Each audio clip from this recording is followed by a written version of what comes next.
உறவுகளால் ஒதுக்கப்பட்டு இந்த சமூகத்தால் வெறுக்கப்பட்ட பல விளிம்பு நிலை மனிதர்களில் ஒருத்தர் தான் இந்த கிறுக்குசாமி, மன்னிக்கணும் இந்த கிருஷ்ணசாமி. சமூகம் இவங்களை பார்க்குற பார்வை ஏளனமாக இருக்கலாம், ஆனால் இவங்க இந்த சமூகத்தை அப்படி பார்க்கறது இல்லை. ஏன்னா சமூகங்கிறது இவங்களையும் சேர்த்து தான்.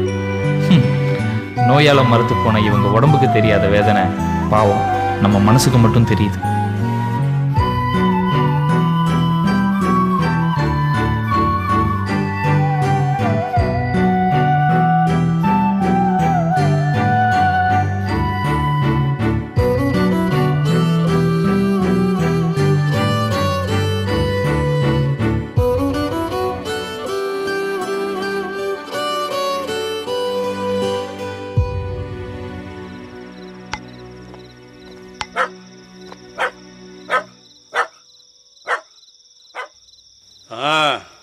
வரேன்.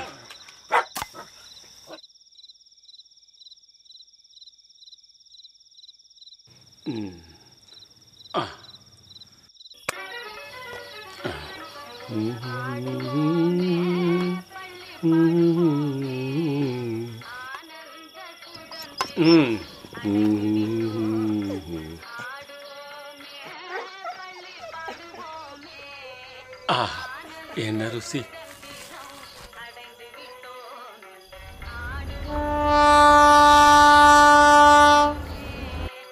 பாண்டியரு மதுரைக்கு போறாரா, கேட்டுக்கிட்டியா? எங்கடா ஓடுற? இதுக்கு தாண்டா ஒண்ணு அவுத்து விடக்கூடாதுங்கிறது. ஏன்டா சும்மா கத்திக்கிட்டே இருக்க? என்ன அது?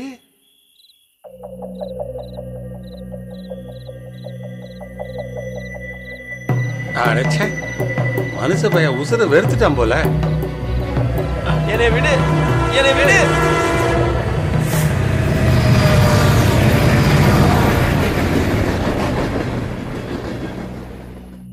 என்ன சா வந்தியா? வா போலாம். இந்த எந்திரி. வேணாம், எனக்கு கால் விளங்காது, நான் இப்படியே வரேன். உங்களுக்கு ஏன் தான் இப்படி புத்தி போகுதோ? வா.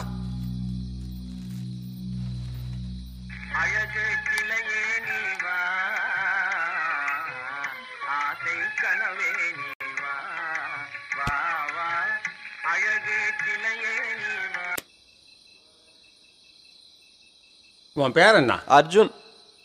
என் பேரு கிருஷ்ணசாமி. கூப்பிடுறது கிறுக்கு சாமின்னு. யோ, உன்னை சொல்லி குத்தம் இல்லை. இந்த இடத்து ராசி அப்படி. இந்த இடத்துக்கு காவு வேணும்னு இருக்கு. உன்னை சேர்த்து 3 ஆச்சு. ரயில் வர நேரத்தில் ஒரு குழந்தை தண்டவாளத்தில் ஏறிடுச்சு. நான் ஓடி போய் தூக்கிட்டேன். அப்பதான் பெத்தவங்க குழந்தைய தேடி ஓடி வர்றாங்க. குழந்தை பொழைச்ச சந்தோஷத்தை விட அது என் கையில் இருந்த பதட்டம் தான் உங்களுக்கு அதிகமாக இருந்துச்சு. அது தம்பி அவங்க தப்பு இல்லை, ஏன் வியாதி அப்படி. அப்புறமா ஒரு எருமை மாடு. இப்ப நீ. நான் என்ன சொல்றேன்னா, கஷ்டம் வரும்போது பின்னாடி சுகம் வரும். இதுக்கு போயா? ஆமா, உன் காலுக்கு என்ன? நானும் எல்லாரும் மாதிரி நல்லா தான் இருந்தேன் காலேஜ் படிக்கிற வரைக்கும். திடீர்னு ஒரு நாள் ஃபீவர் வந்து படுத்த படுக்க ஆயிட்டேன். ஃபீவர் போனதுக்கப்புறம் இடுப்பு கீழே எதுவுமே வேலை செய்யல. நானும் பார்க்காத டாக்டர் இல்லை, போகாத ட்ரீட்மெண்ட் இல்லை. ஒவ்வொரு டாக்டரும் ஒவ்வொரு பேர் சொன்னாங்க. மொத்தத்தில் என் கால் விலகாது மட்டும் நல்லா தெரிஞ்சுது.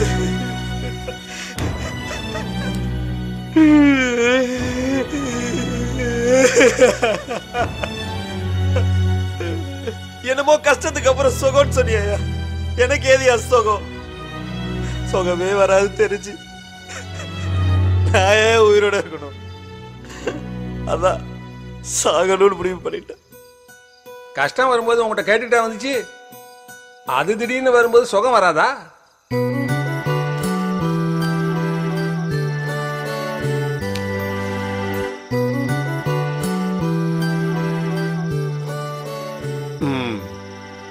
குடும்பம் இருக்கா? இல்ல என்ன மாதிரி தானா? தான் மட்டும் சந்தோஷமா வாழணும்னு நினைக்கிற தம்பியும், நானும் சந்தோஷமா வாழணும்னு நினைக்கிற அம்மாவும் இருக்காங்க. ஆனா எனக்காக இவங்க 2 பேருக்கு நடுவுல நடக்கிற சண்டையை பாக்குறதே தினம் நான் சாகிற மாதிரி தான். என்னால எங்க அம்மா படுற கஷ்டத்தை பார்க்கும்போது நான் சாகிறதே மேல தோணுச்சு.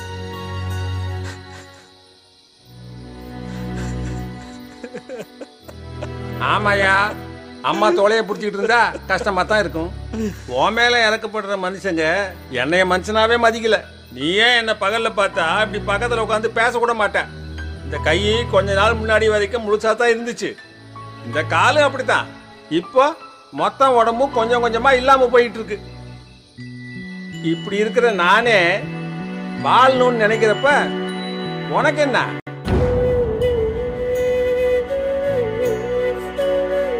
உனக்கு நான் கடைசியா சொல்றது இதுதான். இப்ப யாரோட துணையும் இல்லாம எப்படி சாக வந்தியோ அதே மாதிரி வாழப்போ.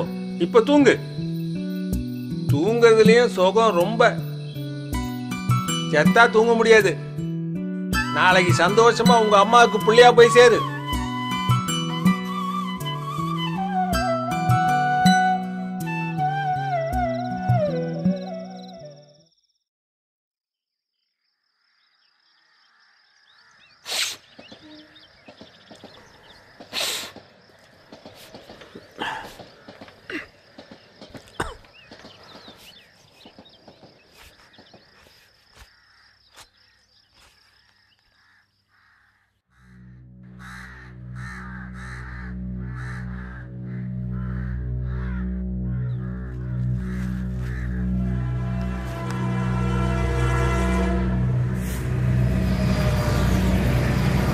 சார், அங்க என்ன கூட்டமா?